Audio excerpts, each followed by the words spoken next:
La soirée était calme, de ce calme qui suit souvent une longue journée de travail. Veronica Caldwell, une directrice chevronnée du FBI, rentrait chez elle après un briefing classifié. Son esprit était occupé par les détails de la réunion, mais les lumières clignotantes d'une voiture de patrouille dans son rétroviseur la ramenèrent à la réalité. Elle se rangea sur le côté, supposant qu'il s'agissait d'un contrôle routier de routine. L'officier s'approcha de son véhicule, sa posture était raide et son ton tranchant. Veronica baissa sa vitre, prête à fournir son identification. Mais avant qu'elle ne puisse parler, l'officier exigea son permis de conduire et sa carte grise d'une voix teintée d'hostilité. Veronica s'exécuta, tendant son badge du FBI ainsi que son permis de conduire, s'attendant à ce que l'interaction se termine rapidement. Au lieu de cela, l'officier jeta un coup d'œil à son badge et ricana. « Tu crois que ça signifie quelque chose pour moi ?» murmura-t-il, sa voix dégoulinant de mépris. Le calme de Veronica vacilla un instant. Elle avait déjà été confrontée au scepticisme, mais ce niveau d'agressivité était inhabituel. Le refus de l'officier de reconnaître ses qualifications déclencha des alarmes dans son esprit. Il recula, tenant ses documents mais sans faire le moindre effort pour les vérifier. Ses yeux parcoururent la voiture, s'attardant sur l'intérieur comme s'il cherchait quelque chose. Veronica sentit un nœud d'inquiétude se resserrer dans son estomac. Ce n'était pas un simple contrôle routier, c'était quelque chose de bien différent. Avant de continuer, assurez-vous de vous abonner à notre chaîne et d'aimer cette vidéo pour montrer votre soutien. Alors que les minutes s'étiraient, l'inquiétude de Veronica s'intensifia. L'officier ne faisait aucun effort pour expliquer pourquoi il l'avait arrêtée, ni ne lui rendait ses documents. Au lieu de cela, il arpentait les alentours de sa voiture, la regardant de temps en temps avec un mélange de suspicion et de mépris. Son comportement était erratique, et Veronica ne pouvait se débarrasser de l'impression que quelque chose n'allait vraiment pas. Elle l'observa attentivement, notant la façon dont il évitait tout contact visuel direct et la tension dans ses épaules. Il n'agissait pas comme un officier effectuant un contrôle routier de routine. Il n'y avait ni professionnalisme ni courtoisie, juste une agressivité latente qui faisait hurler les instincts de Veronica. Son esprit parcourut rapidement les scénarios possibles. Était-ce un cas de profilage racial? Ou y avait-il quelque chose de plus sinistre en jeu? L'arrivée d'une deuxième voiture de patrouille ne fit qu'accroître ses soupçons. Le nouvel officier rejoignit le premier, et les deux échangèrent des mots qu'elle ne pouvait entendre. Le cœur de Veronica battait la chamade alors qu'elle réalisait qu'elle n'avait plus affaire à un seul officier hostile, mais à deux. La situation escaladait, et elle était parfaitement consciente de sa vulnérabilité. L'officier revint à la fenêtre de Veronica, son expression durcie. « Sortez du véhicule », ordonna-t-il, sa voix froide et autoritaire. Veronica hésita, son esprit en ébullition. Elle avait déjà été dans des situations de haute pression, mais celle-ci semblait différente. Il n'y avait aucune raison claire pour cet arrêt, aucune explication à ses demandes. « Pouvez-vous me dire pourquoi vous me demandez de sortir ?» demanda-t-elle, d'un ton ferme mais calme. La mâchoire de l'officier se crispa, et il se pencha vers elle, sa main reposant sur la crosse de son arme. « Je ne le demanderai pas deux fois, » dit-il, sa voix basse et menaçante. La formation de Veronica prit le dessus. Elle savait que refuser d'obéir pourrait aggraver la situation, mais sortir de la voiture semblait tout aussi dangereux. Elle prit une profonde inspiration, pesant ses options. La posture agressive de l'officier et la présence de la deuxième voiture de patrouille rendaient clair que ce n'était plus un simple malentendu. À contre-séhur, elle ouvrit la porte et sortit, gardant ses mains visibles. L'officier se rapprocha immédiatement, son langage corporel intimidant. Le cœur de Veronica battait fort alors qu'elle réalisait la gravité de la situation. Elle était désarmée, en infériorité numérique, et à la merci d'officiers qui semblaient déterminés à affirmer leur autorité à tout prix. Le deuxième officier s'approcha, sa présence ajoutant à la tension. Veronica se tenait entre les deux hommes, ses instincts lui criant de rester calme mais vigilante. Le premier officier commença à la fouiller, ses mouvements brusques et invasifs. Veronica serra les dents, résistant à l'envie de protester. Elle savait que tout signe de résistance pourrait être utilisé contre elle. « De quoi s'agit-il » demanda-t-elle à nouveau, sa voix stable malgré la peur qui s'infiltrait dans sa poitrine. Les officiers l'ignorèrent, échangeant des regards qui retournèrent l'estomac de Veronica. Elle remarqua que le deuxième officier attrapait sa radio, appelant des renforts. Le mot « suspect » résonna dans l'air, et le sang de Veronica se glaça. Le premier officier recula, sa main reposant maintenant sur son arme. « Tournez-vous et mettez vos mains dans le dos » ordonna-t-il. Elle obéit, son cœur battant fort alors qu'elle sentait le métal froid des menottes se refermer autour de ses poignets. Les officiers commencèrent à fouiller sa voiture, leurs mouvements précipités et désordonnés. Véronica observait, son esprit travaillant à toute vitesse pour comprendre ce qui se passait. Ce n'était pas simplement un cas de zèle excessif de la part de la police, cela semblait personnel, ciblé. Elle pensa à son badge, à sa position, et au fait que rien de tout cela ne semblait importer à ces hommes. La situation prit une tournure plus sombre lorsque le premier officier dégaina son arme, la pointant directement sur Véronica. « Tu crois que tu es au-dessus des lois » cracha-t-il, sa voix tremblante de rage. L'esprit de Véronica s'emballa. Elle était désarmée, menottée, et entièrement à sa merci. Elle savait qu'elle devait rester calme, mais la peur était écrasante. Juste au moment où la tension atteignait son paroxysme, une voix traversa l'air. « Je filme tout ça » cria un passant, brandissant un téléphone. Le premier officier hésita, sa prise sur l'arme vacillant. Le cœur de Véronica bondit à ce son, mais elle restait immobile, sachant que tout mouvement brusque pourrait être catastrophique. La présence du passant ébranla la confiance des officiers. Le deuxième officier s'avança, sa voix tremblante alors qu'il tentait de désamorcer la situation. « Kern, baisse ton arme » dit-il, sur un ton suppliant. Le premier officier, Kern, hésita, ses yeux allant de Véronica au passant.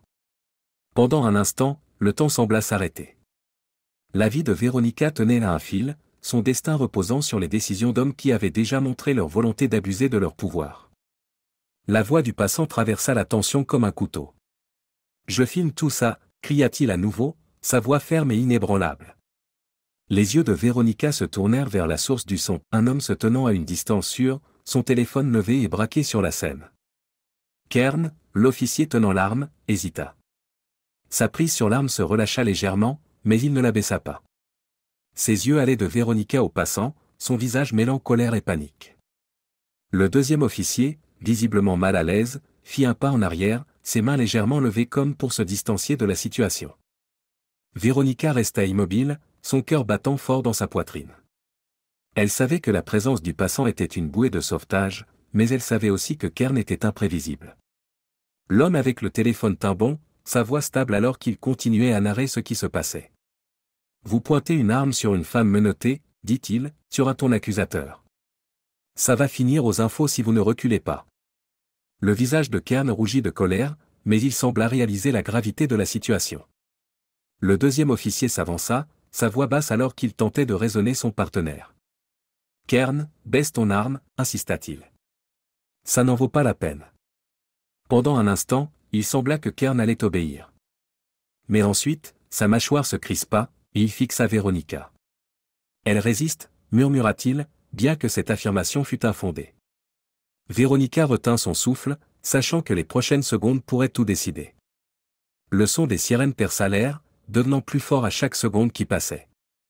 Le soulagement de Véronica était palpable, mais elle restait prudente. L'arrivée de plus d'officiers pouvait soit désamorcer la situation, soit l'aggraver encore. Kern baissa finalement son arme, bien que son expression restât défiant. Il recula, ses yeux toujours fixés sur Véronica comme pour la défier de faire un geste. Le deuxième officier se dépêcha d'intercepter les voitures de patrouille arrivantes, sa voix urgente alors qu'il parlait dans sa radio. Véronica ne pouvait pas entendre la conversation, mais elle voyait la tension dans sa posture. Le passant continuait à filmer, sa présence rappelant constamment que les actions des officiers étaient documentées. En quelques instants, plusieurs autres officiers arrivèrent sur les lieux. Ils sortirent de leur véhicule, leurs expressions mêlant confusion et inquiétude. L'un d'eux, un lieutenant, s'approcha du groupe, ses yeux balayant la scène. « Qu'est-ce qui se passe ici » demanda-t-il, sa voix tranchante. Le deuxième officier commença à expliquer, mais Véronica l'interrompit, sa voix stable malgré l'adrénaline qui parcourait ses veines. « Je suis la directrice du FBI, Véronica Caldwell » déclara-t-elle, sur un ton autoritaire. « Ces officiers m'ont détenu sans raison, m'ont pointé une arme et ont tenté d'escalader la situation inutilement.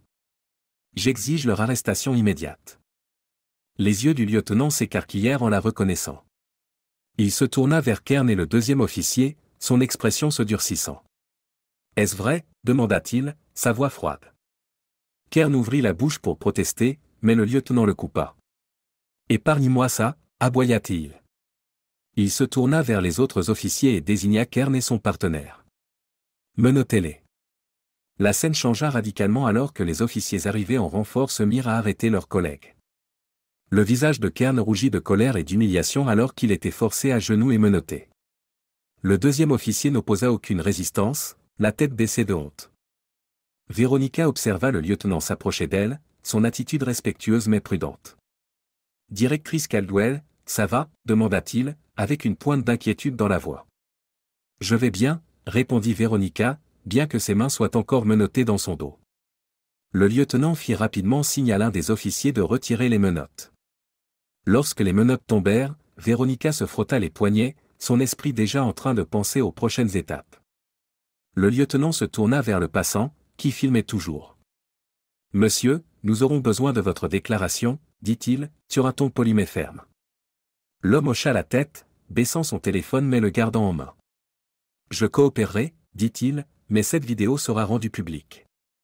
Les gens doivent voir ce qui s'est passé ici. » Véronica s'avança, sa voix calme mais résolue. « Il ne s'agit pas seulement de ces deux officiers, » déclara-t-elle, s'adressant au lieutenant. « Il s'agit d'un système qui permet à ce genre de comportement de rester impuni. Je vais déposer un rapport officiel, et j'attends une enquête approfondie. » Le lieutenant hocha la tête, son expression grave.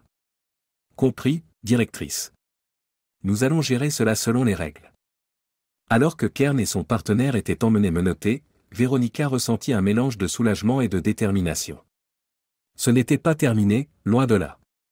Elle savait qu'un véritable changement nécessiterait bien plus que l'arrestation de deux officiers déviants.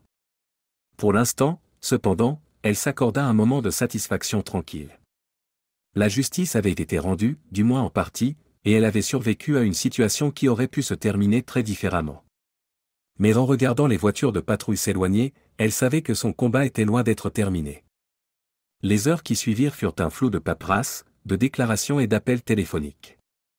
Véronica s'assit dans un bureau calme du commissariat local, son esprit encore en train de digérer les événements de la soirée. Elle avait déposé un rapport officiel, détaillant chaque instant de sa confrontation avec Kern et son partenaire. Ses mots étaient précis et sans équivoque, ne laissant aucune place à la mauvaise interprétation. Le lieutenant qui était intervenu plus tôt passa la voir. « Directrice Caldwell, nous avons lancé une enquête interne, » dit-il, sur un ton respectueux mais prudent. Les officiers impliqués ont été suspendus en attendant les résultats. Nous examinons également la vidéo du passant pour nous assurer d'avoir une image complète de ce qui s'est passé. Véronica hocha la tête, son expression sérieuse. « Il ne s'agit pas seulement de ces deux officiers, » dit-elle. « Il s'agit de responsabilité. Je veux une révision complète des protocoles et de la formation du département. Des situations comme celle-ci ne devraient pas se produire pour personne. » Le lieutenant hésita, puis hocha la tête. « Compris. Nous ferons tout ce qui est en notre pouvoir pour garantir la transparence. » Alors que la nuit avançait, les pensées de Véronica se tournèrent vers les implications plus larges de l'incident. Elle savait que les actions de Kern n'étaient pas un cas isolé. Elles étaient le symptôme d'un problème plus vaste, un système qui échouait souvent à tenir ses propres membres pour responsables. Elle pensa aux innombrables histoires qu'elle avait entendues, aux affaires sur lesquelles elle avait travaillé, et aux personnes qui avaient souffert à cause d'un pouvoir sans contrôle. Au moment où elle quitta le commissariat, les premières lueurs de l'aube apparaissaient à l'horizon. Véronica se sentait épuisée mais déterminée. Elle savait que le combat à venir serait long et difficile, mais elle était résolue à aller jusqu'au bout. Dans les jours qui suivirent, l'incident fit la une des journaux. La vidéo du passant était devenue virale, provoquant indignation et débat à travers le pays. Les médias disséquaient chaque détail, et les réseaux sociaux étaient inondés de discussions sur la responsabilité policière et la réforme systémique. Véronica se retrouva au centre de la tempête. Elle donna des interviews, assista à des conférences de presse et rencontra des leaders communautaires pour discuter de la nécessité de changement. Son message était clair, il ne s'agit pas seulement d'un incident. Il s'agit d'un système qui a échoué trop de personnes pendant trop longtemps. Nous avons besoin de transparence, de responsabilité et d'un engagement envers la justice pour tous. Ces mots résonnèrent chez des personnes de tous horizons. Des lettres et des courriels affluèrent, beaucoup provenant de personnes ayant vécu des injustices similaires. Véronica lut chacun d'eux, sa détermination se renforçant à chaque histoire. Un soir, elle reçut un appel du passant qui avait filmé l'incident. Il s'appelait Marcus, et il voulait la remercier pour son courage. Vous vous êtes battu pour ce qui est juste, dit-il. Et grâce à vous, les gens font attention. N'arrêtez pas de vous battre. Véronica sourit, un rare moment de chaleur au milieu du chaos. Merci, Marcus, dit-elle. Mais il ne s'agit pas seulement de moi. Il s'agit de nous tous. Le changement n'arrive que lorsque les gens refusent de se taire. Alors que les semaines se transformaient en mois, Véronica continua de pousser pour des réformes. Elle travailla avec des législateurs, des groupes de défense et des organisations communautaires pour rédiger des lois visant à accroître la responsabilité policière et à améliorer les protocoles de formation.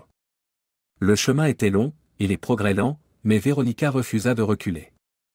Dans sa dernière déclaration publique sur le sujet, Véronica déclara « La justice n'est pas quelque chose qui se passe dans l'ombre. C'est quelque chose pour lequel nous devons nous battre, chaque jour. Et cela commence par chacun de nous qui refuse de détourner le regard. » Ces mots devinrent un cri de ralliement, un rappel que le changement était possible, mais seulement si les gens étaient prêts à se lever et à l'exiger. Véronica savait que le combat était loin d'être terminé, mais elle savait aussi qu'elle n'était pas seule.